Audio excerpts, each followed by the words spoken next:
It's now time for this month's broadcast of Learning Now TV.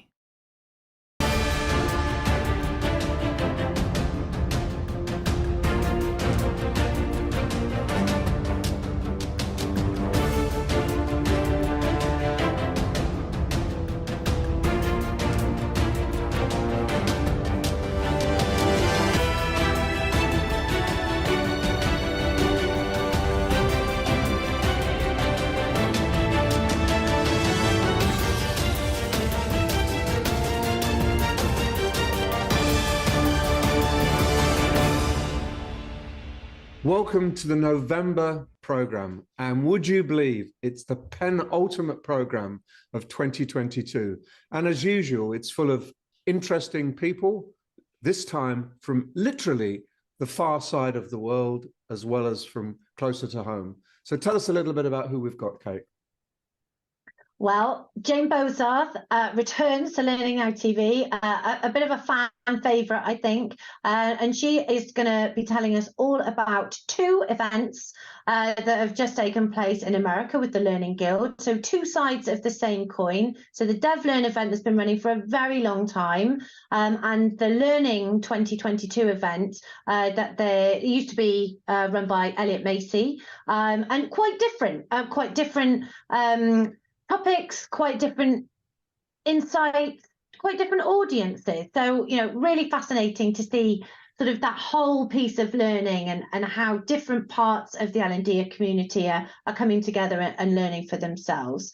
So Emma Weber talks to Robin Hoyle about applying training back in the workplace, all the way from Down Under, where you're just about to head off to, Nigel. Michelle Parry-Slater is back, as always, talking this time to Matt Perkins from MenCap. And Martin Cousins joins us to talk about the LinkedIn Learning Report and the transformation of L&D and consider how the impending recession may affect it. Very topical. I really enjoy that research from LinkedIn every year. So look forward to that. Plus our monthly news bulletin with Rob Clark. So absolutely loads to get through and warm you up in the November kind of chilly, dark evenings. Yes, we will transition you from the UK to the US to Australia and right the way back again to the UK. Round the world we go. Enjoy the show.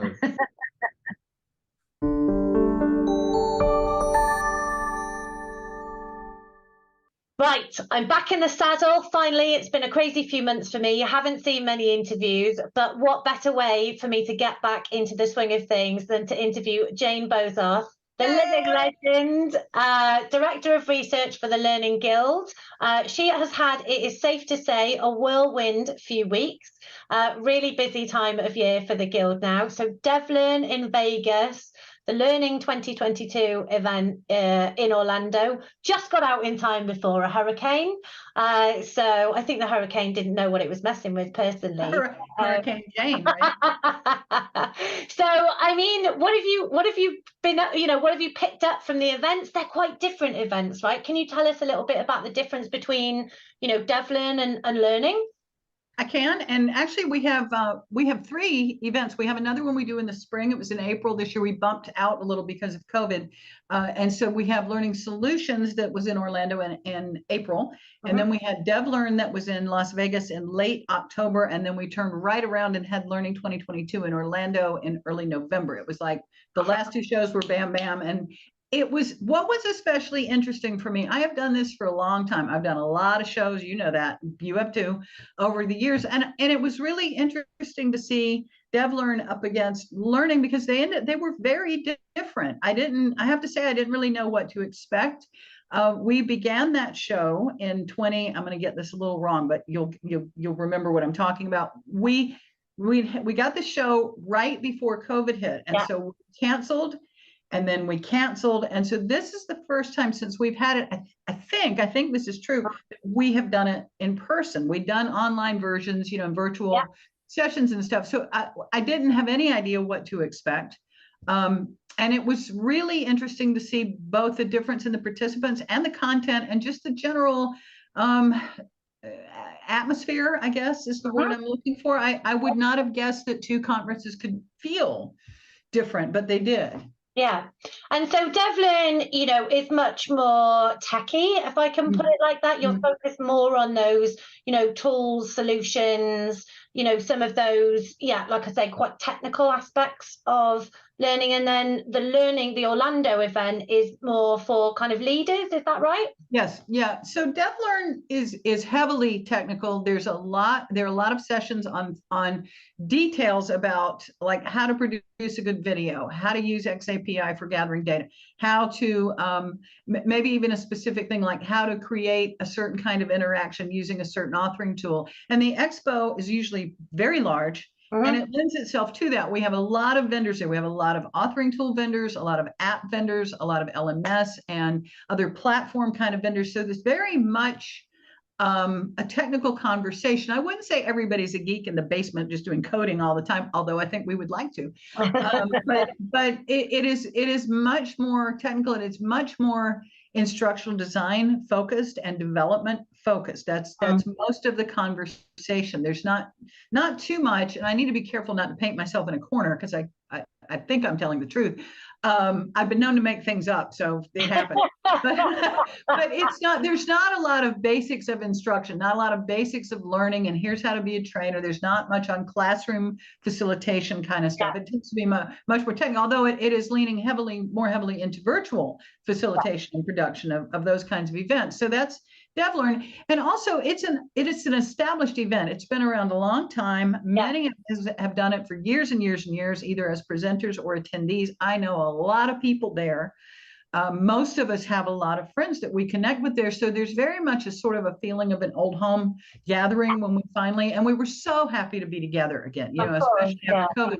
We did have it live last year, but it ended up being very small and everything was very constrained.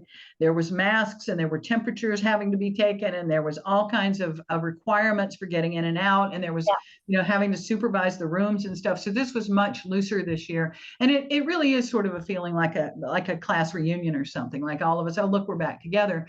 We have to keep in mind that there are new people and we have to make sure that they're included. But Vegas is Vegas, and it lends itself to camaraderie and we're a lot of friends, right?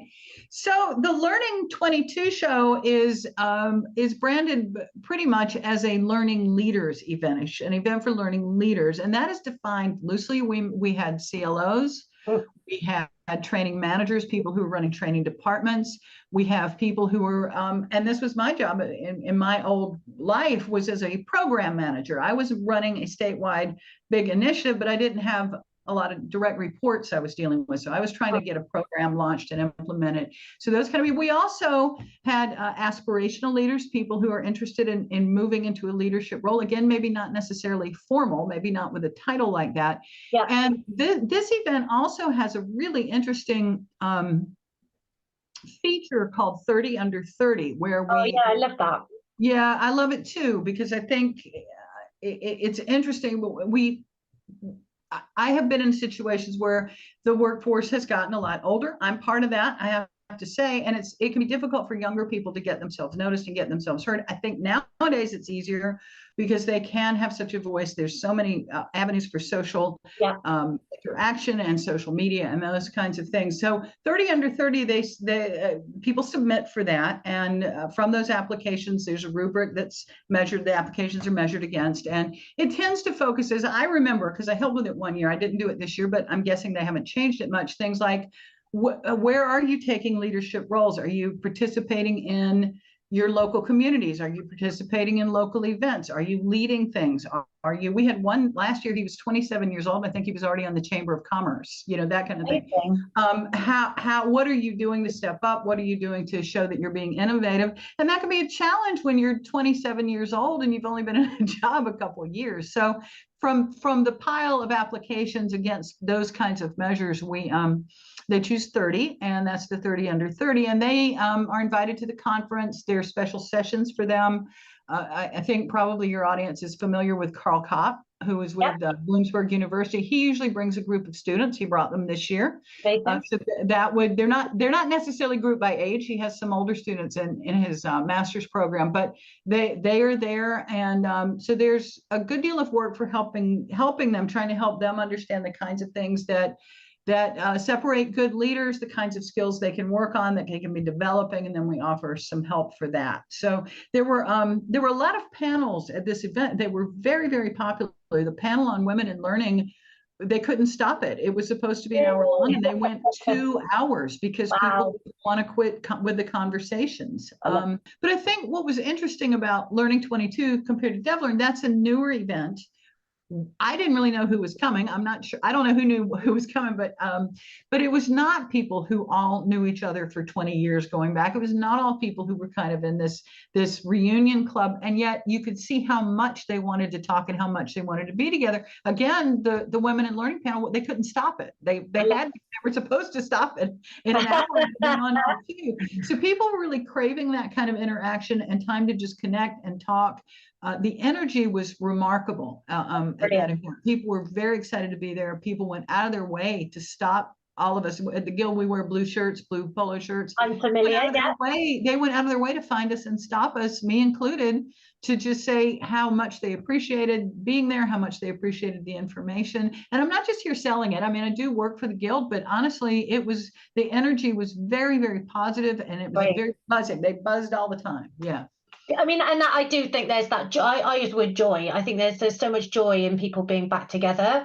I found that, we found that at our events, so I mean, it's great to hear it translating into yours as well. And just before we wrap up, sort of what would be, maybe one of the key takeaways, maybe one from each event perhaps, that people should, maybe as we roll into that Christmas period and New Year period now, what could be a couple of things that people could be looking out for or starting to think about in learning for 2023? Well, I think for 2023, that's a good question. In fact, I was talking to our CEO just a little while ago. My boss is David Kelly at the Learning Guild. Most years there's something on the horizon we're all glomming onto. It's gamification, or it's mobile, or it's VR. There's not really anything like that right now. There's some chatter about the metaverse, but I don't see people rushing into that quite yet. So I think what I do see happening, and what our research has been showing us, and what we saw from the content, people programming at DevLearn, is that people are increasingly just moving away from the box of traditional courses. Where we used to focus a whole lot on building a course, start, end, complete, finish, take a quiz. People are moving away from that into many of the other things I just mentioned. Video is very popular. Podcasting has become very popular. Learner-generated content curation, those kinds of things, to the point that I think in our last survey, half of our respondents said that they are solely doing what we would call traditional training, designing traditional things, that they're doing things that are standalones apart from a course, apart from that. So I think going forward, I would keep an eye on that, on remembering we're not just in the course building business, we're in the learning business, right? And construction business. So from DevLearn, that was my takeaway from the Learning Leaders event. I think I would probably repeat what I said before. I think that people crave real help with dealing with leadership and management issues, that they want to do well at this. They want to know who to emulate. They want to know how to develop skills. And again, I would say sometimes we highlight some famous leader. We highlight the Steve Jobs of the world, but we don't highlight the Susan Jones, who's done some remarkable job running her bank's training department. I think we need to look at what those people are bringing to the table and interacting with them. Just having a chance to be with other people who do what you do, who get what you do, is certainly rewarding in itself. So that's, I don't know if that's quite what you were after, but that's what I felt in Orlando. And I quite like the fact that we were getting beyond the hype. I've used that phrase a lot over the years, especially when I was at Fosway, to kind of what is the reality. And I think that's it. We don't necessarily need any more great new tech innovation. It's just actually we've now got all this stuff. How do we break that traditional model down? How do we speak? How do we use it practically and apply it, rather than getting distracted by the next shiny new thing? So I stick to my ear.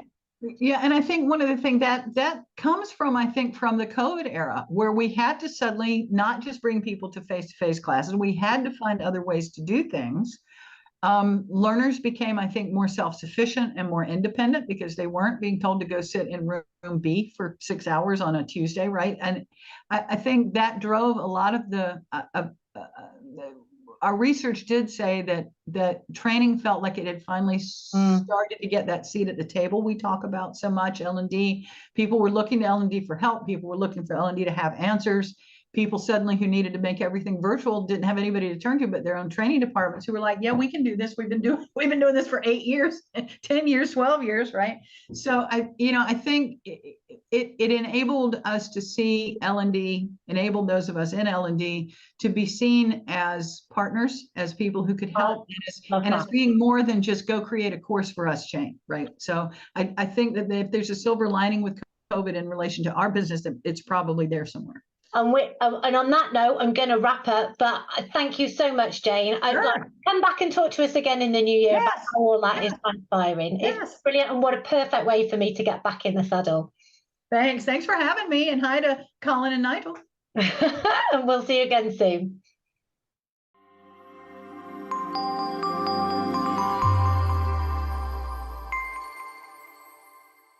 Growing your people can get pretty messy, but degreed learning experience makes it neat by giving your workforce the flexibility to learn when, where, and how they want, and giving you the power to guide their growth so you can solve today's challenges while building the skills to take on tomorrow.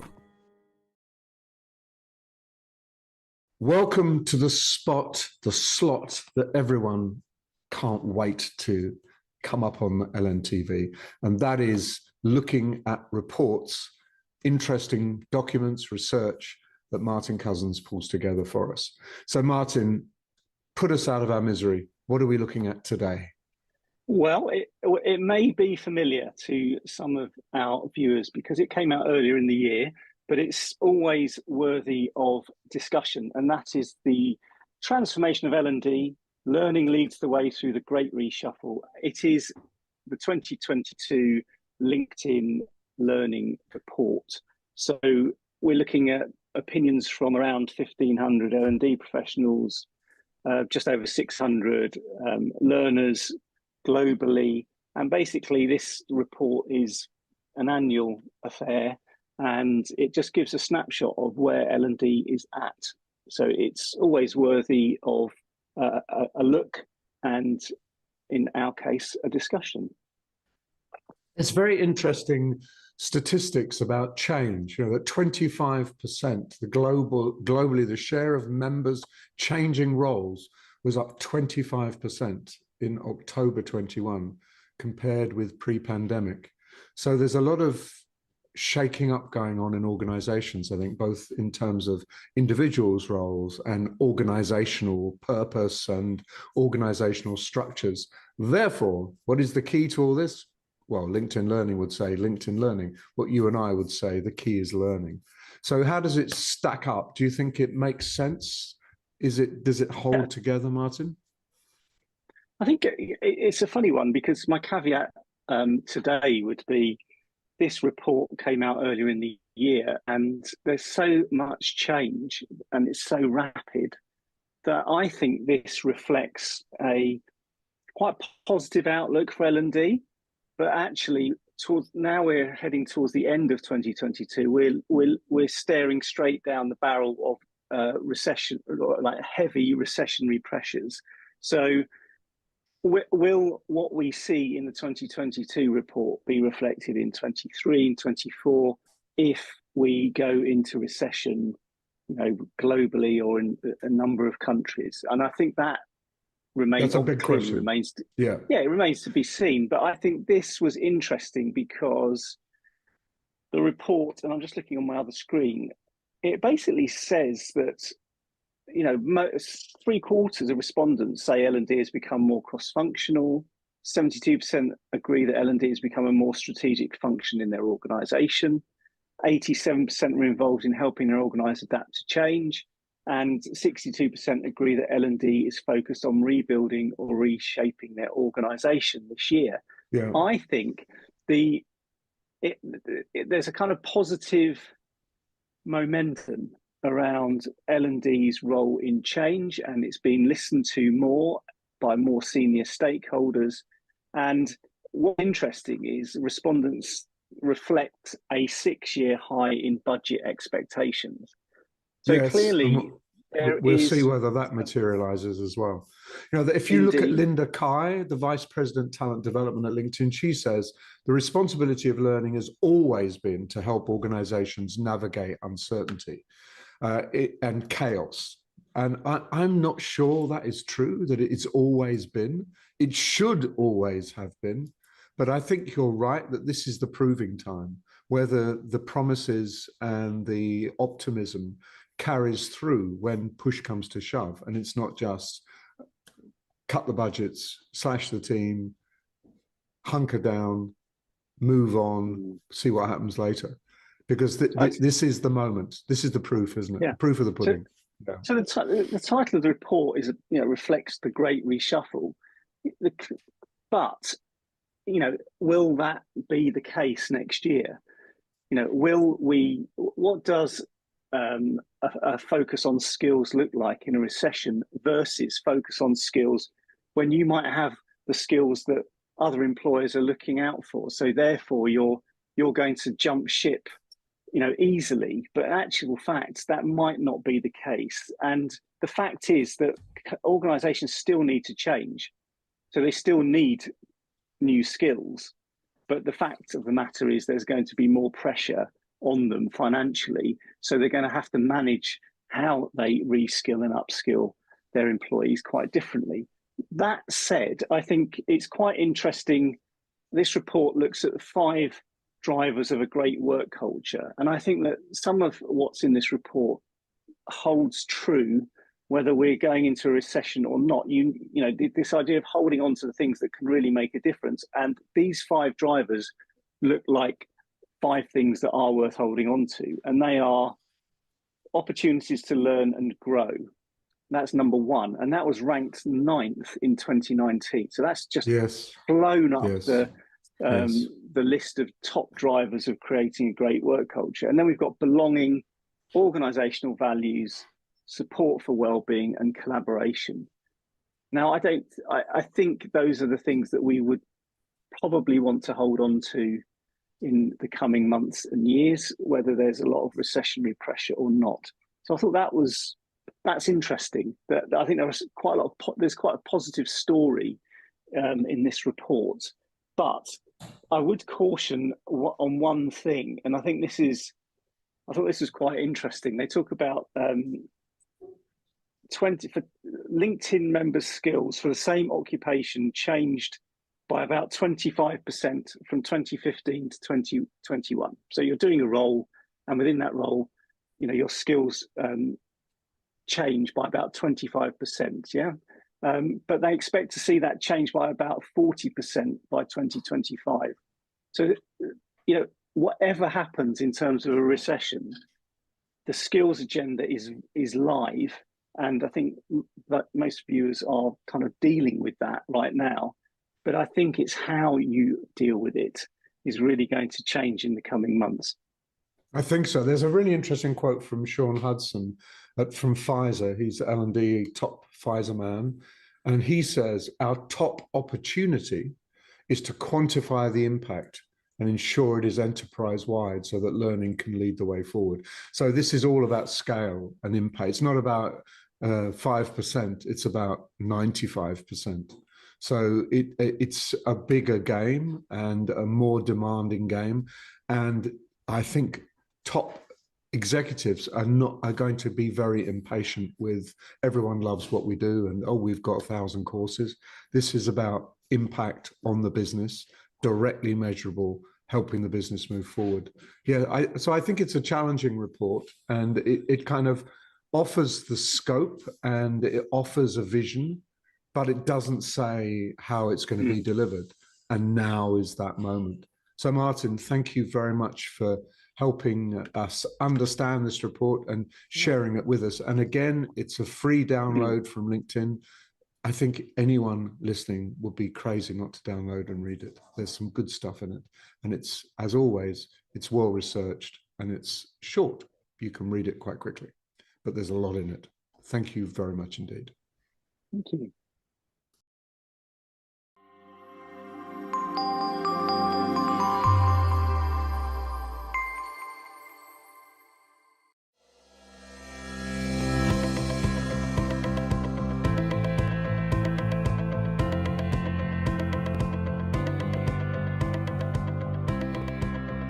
Maybe we'll do that later. Hey, so you can see, this is just like using a whiteboard in a classroom.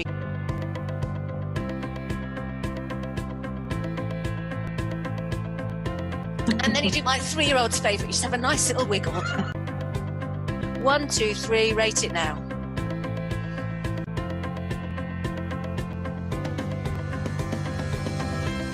A really quick question, you might want to answer this later. You see, I love this.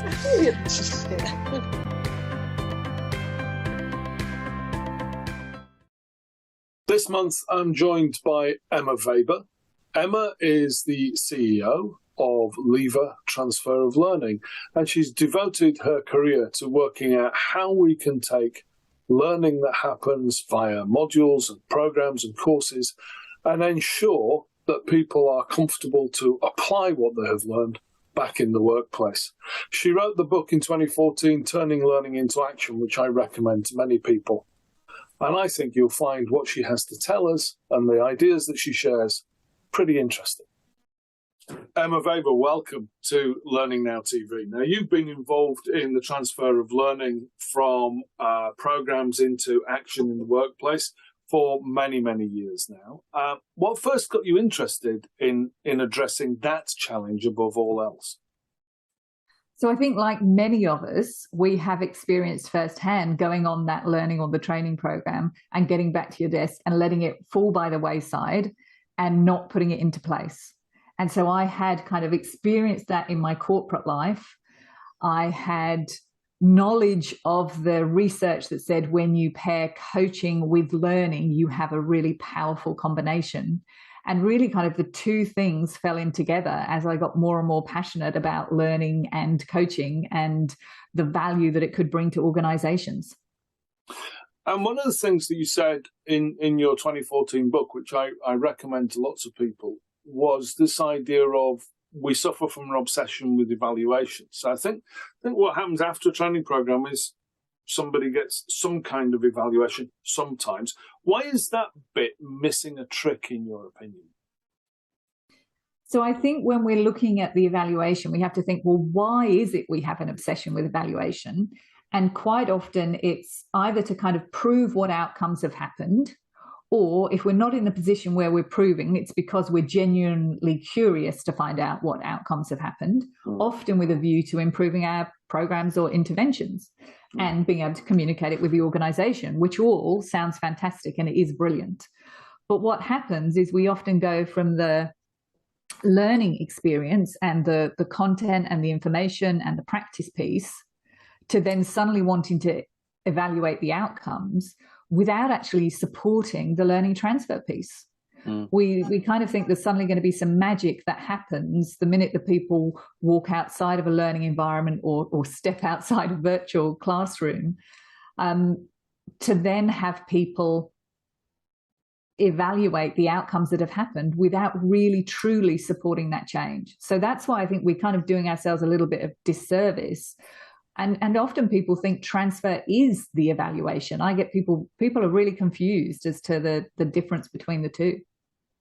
But for you, that transfer is about action in the workplace. It's about people doing something with what they've been sent to learn. So what are the key steps that you've found enable that transfer to happen? So the first thing that needs to happen is the individual needs to make a decision of what they're actually going to take away and implement.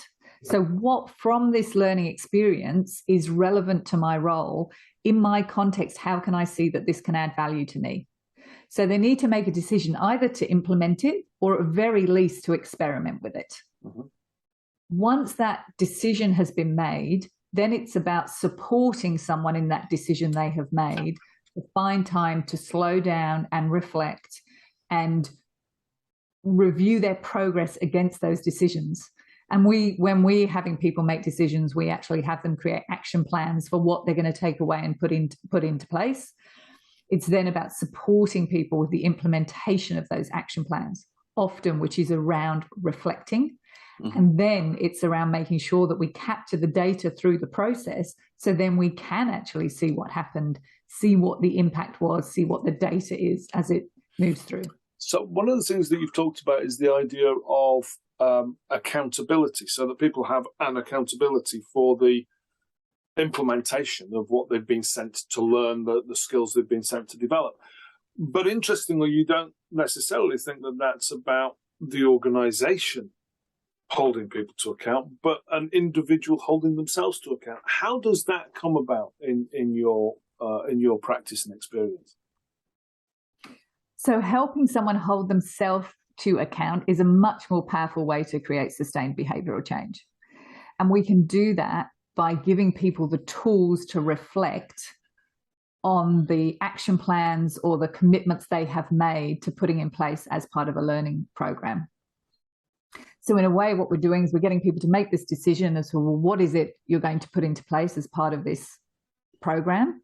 And then let's support you in holding yourself accountable to that. So kind of stake in the ground, supporting people to slow down and reflect and evaluate how they have put things into place. What's working, what's not working, what else could they do, who could support them, all sorts of different ways we can actually get people reflecting on the learning that they have opted to put into place. Now, one of the things that you said in your book, Turning Learning into Action, was actually that support to enable people and help people to be accountable to themselves for changing what they do could be delivered over the telephone. And reading that from the perspective of someone who's been involved in various coaching initiatives in the world, that felt counterintuitive to me. So why is the idea of the telephone the approach that you would recommend? And would you still recommend that now that everybody's on Teams meetings and Zoom meetings and all the rest of it? And I think, Robin, I'm not sure I said it could be. I think you said it should be delivered over the phone. And so we have a really strong belief in our methodology that what you're trying to do is help the individual have a conversation with themselves, that it's not about the relationship that the individual has with the coach. And so through an audio method rather than video, what you're trying to do is help that individual go internal. You're helping them unlock their own internal wisdom because they know their context, both the context and environment that they're operating in, and also their own internal context, whether that's thoughts, feelings, values, beliefs, fears, or needs, all of which we know drive behavior. They know that, you don't know that. So if we can help them get really comfortable with having this internal dialogue and conversation with themselves, we can do that in a much more powerful way over the phone than we can video. And giving them that ability to have that conversation with themselves is a much more sustaining model. I'm not sure whether we'd say it's sustainable or sustaining, because that can go way beyond then the coaching conversations and coaching environment. Mm-hmm. And you said in some stuff, the idea of that person being in your ear is more immediate in some way. So, for example, would you suggest that if we're doing that over Teams or Zoom, because that's the way that everybody seems to communicate now, that people leave their camera off while they're having that coaching conversation? Very much so. And we'd actually frame that up at the beginning as to why it is and really invite people to experience actually having that conversation with the video off, with their headphones on, so they can really go internal and see kind of what they can come up with as they reflect.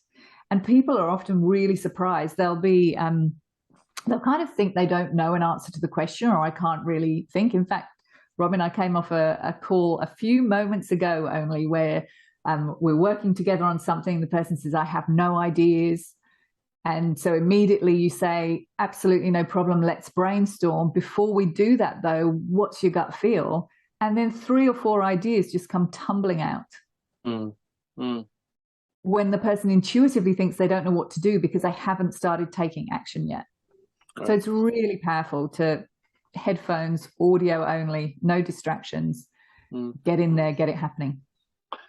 And on that continuum from, the kind of slightly fluffy and therapeutic version of coaching, which I think is some people's understanding of what that is, through using the telephone and creating the internal dialogue, you're now experimenting with using technology to enable people to develop their personal accountability and their reflection skills and follow through on the actions that they've created. How the heck did that come about, and how does it work? I think it'd be fair to say, Robin, no one's more surprised about this than I am. As we really started out with Coach M to sort of prove that the tool wouldn't work and that it wasn't possible, and that you couldn't possibly replace, for want of a better word, a human in that way. Now, what we found is that as we started experimenting, and I remember distinctly the first client that I had a conversation with about the tool. The real meeting had finished. We just sat having coffee. I kind of, whip out the mobile phone and say, oh, have a look at this thing we're playing around with. The client immediately said, I want it. And I was kind of, really? You really think people will talk to this? And the client was right, was determined, and we kind of launched off on getting that happening.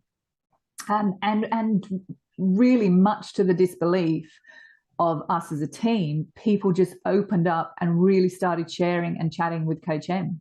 So it's been quite fascinating to kind of be on that journey and really seeing a piece of tech come to life in an area which really instinctively it shouldn't work. But if you really think about the tool being helping that individual have the conversation with themselves, it doesn't need a person to do that. Mm.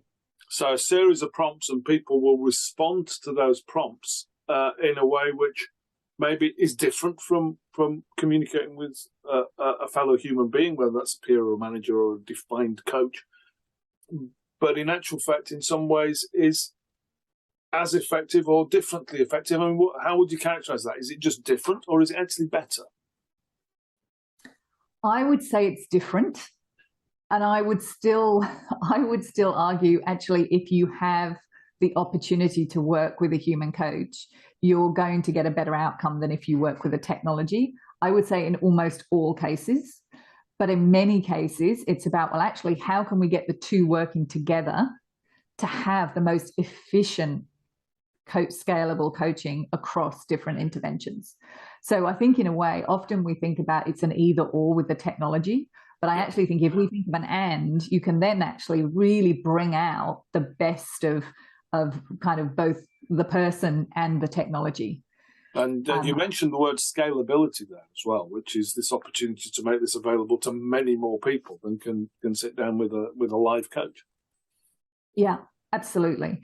And we're experimenting with really augmenting the two approaches now, so that you can have some conversations with Coach M, and then you can just, get coach and book a human coaching conversation.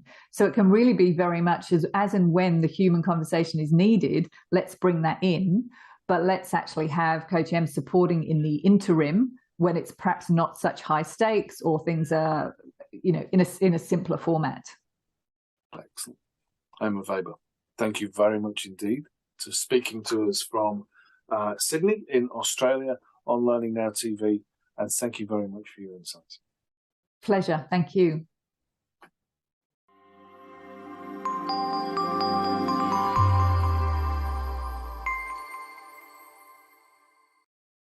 Upskill and inform your learners with Mind Tools for Business. Empower your people to thrive at work and help them step up and meet everyday workplace challenges with confidence. Our toolkit provides unlimited access to thousands of quality-assured resources, all in one place. It's easy to use and on demand, anytime, anywhere.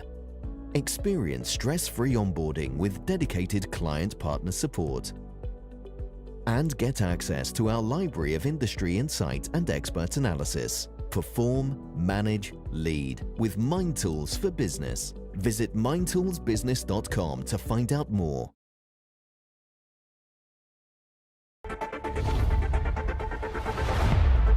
Change is coming again for everyone in learning and development in 2023. What does the data show about who might be best placed to help businesses through recession? The journey from learning to performance. L&D sometimes loses its way, but now we have a map. Video in workplace learning. We're going to see a lot more of it, according to Vion Chief Gary Lipkowitz. And we've got a roundup of who won what at the Learning Technologies Awards.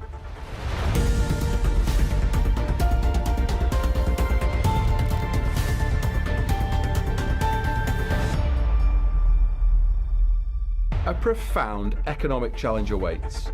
The words of the UK Prime Minister on his first day in the job. This is code for potential cuts in learning and development. But where will the axe fall?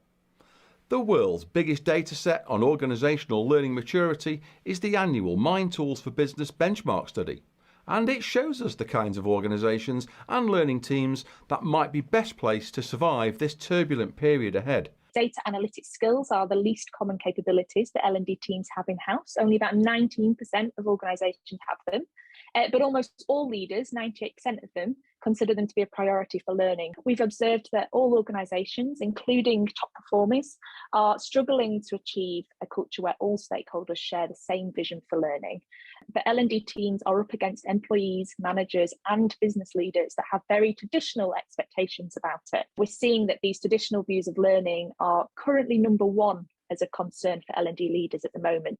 We continue to see that managers are a real essential part of retaining and developing employees. Managers that are assuming that role of being a coach, who are meeting regularly with their people, who are facilitating networking and social learning, and are measuring performance using real-time metrics. These are the ones that were instrumental in keeping hold of talent. And of course, these are things that employees want as well. Learning and performance, intertwined and dependent on each other for each other's success. Yet learning and development teams find the marriage of learning and performance difficult, complicated, slippery. Much has been said about a gap between L&D and the coalface, in that L&D might not always be embedded enough in the core business. To help learning and development teams to gain a performance mindset, Henriette Klutz, a senior L&D consultant and interim L&D manager, has developed a map. A physical map to take L&D teams and stakeholders on a learning and performance journey. An L&D strategy planning tool, and it's called the World of Learning. I've created the product from a desire to have a conversation about this topic and to make it easier to talk about it. We can use it for L&D teams to stand on and have a conversation about their own journey from learning to performance. Those conversations lead to, changing their strategy or changing their vision on how they do stuff for the organization. And actually the value proposition of the L&D team can be used as a tool with the map to make sure that when you walk out of a workshop like that, you have something tangible to work with for your learning strategy. Professional communicators, whether those in learning and development, or sales, marketing, or any area of business, know that video is essential for reaching their audiences. But scaling creating video across an organisation is hard.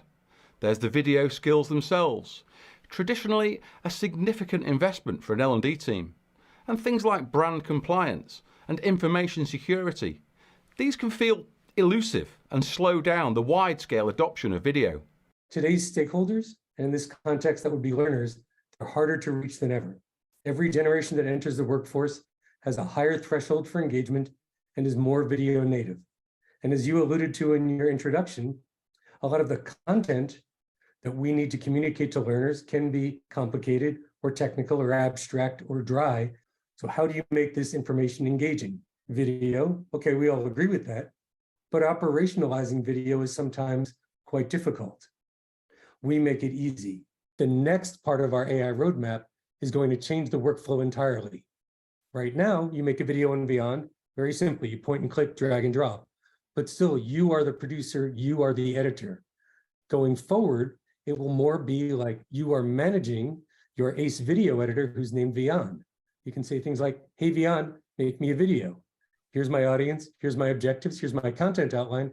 Instead of you having to be creative, you will simply get to be done.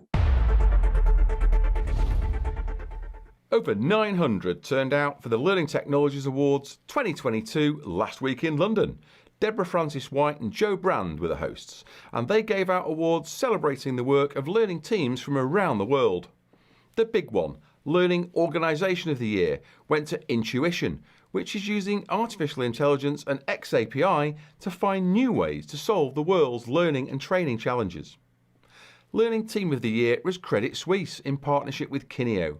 It moved from order taking to consulting and completely changed the internal view of the team.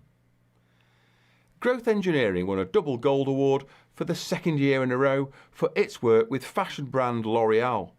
We're not sure if any other single project has managed this before. Last year it won the award for Best Use of Mobile and for Learning Impact. This year it added Best Use of Social and Collaborative Tools and Best Overall Project. AR-UVR won gold for its groundbreaking training for surgeons, which has reduced risks and time to skill, overturning centuries-old training practices. Learning Developer of the Year was Tim Shelton from Thrive. You can find all of the winners from this year's Learning Technologies Awards on the website. That's Learning News this November. I'm Rob Clark. Thank you for watching.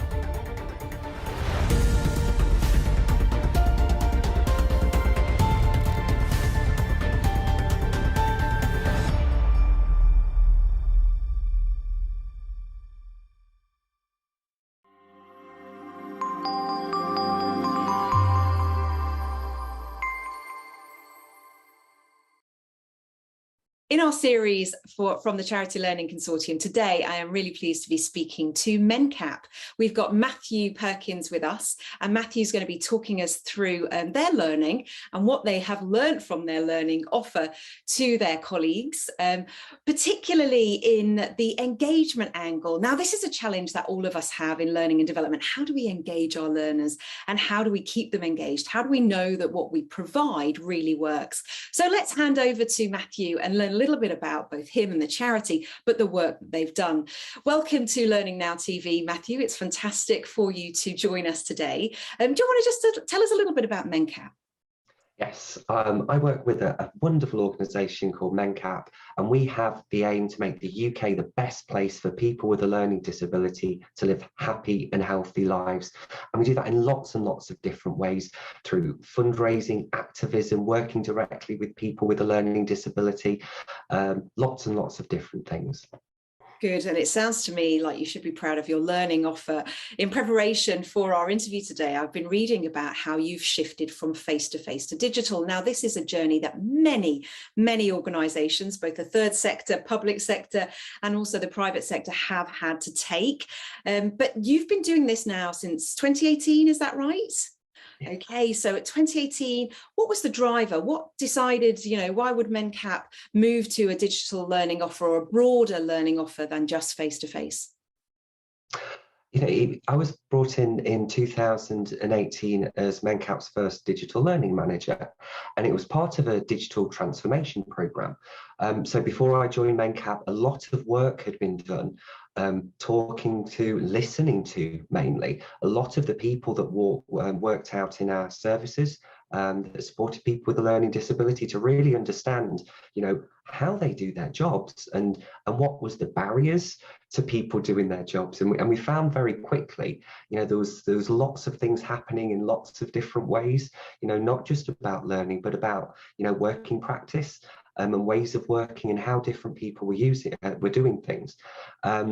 So there was a massive driver to really, understand our people better, about how they work, how they learn, and how those two things interact with each other.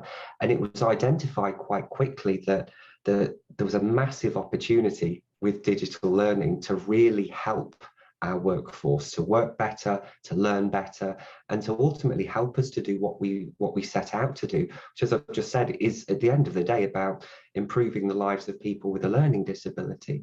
So that's why that was brought about. And when I joined MenCap, before then, it was predominantly face-to-face learning. It was face-to-face learning people loved. People really enjoyed. They really engaged with it. There were some real successes there. But yeah, it was seen that we needed to approach things in a different way. We employ around 7,000 people, and just at scale, just being able to deliver everything face to face is not something that's very simple to do, or very simple to do effectively or cost effectively as well. So that's why I was brought on board. And yeah, when I joined, we were doing PowerPoint presentations as really simple early versions of digital learning that people would either sit or work through themselves. They were not interactive, they were quite long. There was no real consistency in terms of how they were put together, and it wasn't really easy to measure people's engagement with them, or what people got out of them, or what people had learned through doing those things. So yeah, it was quickly identified that digital learning was a real opportunity to really help drive us forward in what we want to do and what we want to achieve. Great to hear so many elements there of your story. You listened to people, you identified the barriers, you smashed through those barriers. And I'm loving that you're talking about, it's not just about the learning, it was the working practice. What are people doing in work? 7,000 people is a lot of people to reach with somewhat of a boring bullet pointed PowerPoint. So you moved to a digital setup and you use content from our sponsors, the Charity Learning Consortium. Now, I understand that when you launched this in 2019, there was about 30,000 interactions, 30,000 course completions, and then moving into last year, over 100,000 course completions on that content. Now, all the L&Ders listening to our interview today will know that who cares, Matt? Who cares about course completions? Because whilst the content is fab from the CLC, and whilst it obviously was impactful in your organisation in terms of numbers, the real impact of learning content, particularly digital learning content, comes from behaviour change, something that's done differently as a result. Can you talk us through, how do you know that all of those course completions have made any difference whatsoever in your organisation? You know, I'm a big advocate and champion of digital learning. I really am. But one of the things that I've learned over the years is that, you know, digital learning on its own is rarely the answer. It's always part of an answer. It's always part of something that can be really meaningful and can really help bring change and impact. And I think what it comes down to is it comes down to learning design. It comes down to learning experience design, and actually how you build a piece of learning or identify a piece of learning or a program. What it comes down to is really making sure that at the very start, before you just pick a course off the shelf or you create something yourself, it's really about understanding what it is that you want that learning to achieve, what it is that you want that learning to help people to do differently, and how you know that that change has been achieved. And it's about working with people in the business and across the organization to really help them to understand what change is needed and how we know that that change has actually come about and how that learning has helped that to come about. Because, you know, as you've rightly said, you know, it's fantastic that we've got engagement with digital learning. We know that people are completing it. But yeah, we know that people like it through, we use Net Promoter Score to really find out what people thought about it and how likely that they're going to be able to use that to help them to do what they need to do. But it's about thinking about digital learning as part of the overall program. So say, for example, you take something like, I don't know, medicines administration. So we use digital learning as part of that learning that people need to do. We know that some shadowing or observation needs to happen to help them to understand a bit in terms of context what medicines is all about. People will complete some digital learning to help them to get the basics of it. We ask them a simple assessment questions within there to make sure that they are retaining that information, and then they go out and they try it, they have a go. There's digital resources that are there to help them to understand things at the point of need. And then we know that it's actually made a difference when it comes to the observation in the workplace. We know that a service manager is able to observe somebody doing what they need to do and apply that learning as part of their role. So it's at that point of assessment, with that as an example of how we know that that learning has had impact. As soon as they've completed that digital course, yes, we ask Was that useful? Will it help you within your role? Also, is there anything that we can do to make it better, to make it simpler for you, a lot clearer for you? And we don't just look at the score at that point, the Net Promoter Score, which kind of gives us an indication. We look at a lot of the qualitative kind of information that sits underneath that as well to help us improve what we do. But it's not until that end point where we know that that person in the workplace is able to apply that as part of their role, that learning has actually made a difference. And it's about thinking about that whole learning experience, not just those single pieces of learning, that we actually understand the impact that learning can make. Brilliant. The engagement that you clearly do have and have generated, is not surprising, because you've got great content, you've got a great strategy around your approach as well. Is there any final thoughts, Matt, that you want to share with everyone with regards to that engagement piece? How do you encourage people to engage? I mean, from 30,000 to 100,000 in just a few years, that's a lot of engagements. Any top tips just as we end our interview today? I think a lot of it is about to be really people-centered and people-focused throughout your whole use of learning. So, right from when a need is identified, right through to when it's created, developed, delivered, implemented, evaluated, to really involve people throughout the organization at each part of those processes, not just to build something and to put it out there and say, here you go, here's some learning, we expect you to complete that. But people throughout the organization can be real champions of digital learning. And, it's not just about, finding the people who love digital and, are likely to say good things about it. It's about finding people that initially are quite resistant to it as well, and working with them to understand the benefit and to learn from those people about what the challenges are of actually completing things like digital learning within the workplace, and to really work in partnership with them, using working with those people, using different channels within the organization, in terms of communication, not just email, not just things like Yammer, but using lots of different things to kind of help people to really see the so what of getting engaged and involved with doing digital learning, sharing stories, sharing videos of people about how they've actually been able to put the learning into practice and what they've thought of it. Real life examples of how it's helped them to do things can really help to build engagement with things like that. And as well, a massive thing is developing with people. It doesn't just help with engagement. It helps you to know that it's accessible. It helps you to know that people in your organization can see themselves in the learning that you're developing and putting out there, which is a really, really important thing to do if you want people to engage with it. Brilliant. I've really enjoyed hearing your story today. Thank you for sharing it with us on Learning Now TV.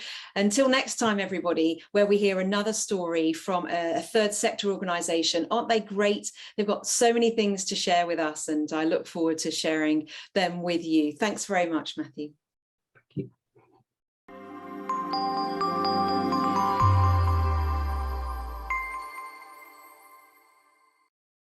That's the end of the show. What did you like best, Kate? Tell us, give us a flavour of what tickled your fancy. Well, I can't lie and say, all of it. I mean, I absolutely, I love talking to Jane. She's just a wonder. She's an rock star of our community, and she's so generous with her time and her insights, and the work she does on the research at the Guild is just, she works so quickly and so accurately and so efficiently. I just, if you haven't checked out the Learning Guild's free research, yes. All you need is your email. Obviously, we talk about Jane's research, but also really enjoyed your chat with Martin around the LinkedIn research. Obviously, they've got access to so much data. I really do enjoy that report this time of year. Yeah, and this one was on transformation of L&D and basically trying to set the changes in L&D against the potential impending recession and whether this is all going to go to dust. And I think the message coming out is it probably won't.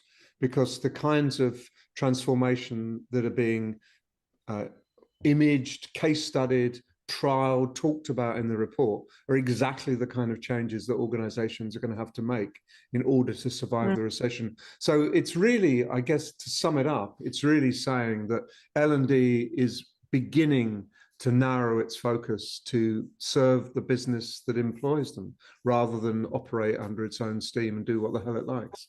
So good, excellent report. And as all the reports that we trial and talk about, it's completely free and they're getting better. LinkedIn reports are getting much, much better. And there's solid research based on, as you say, Kate, based on horrendous amounts of data, bucket loads of data. Yeah, exactly. Yeah.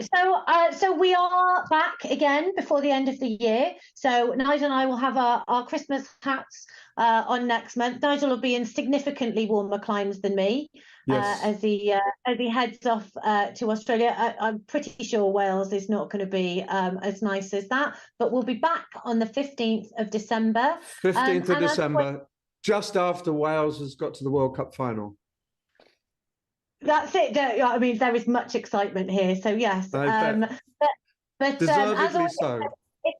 If there's anything you want to see from us in 2023, drop us a line. Let us know what works for you. What would you like to see more of?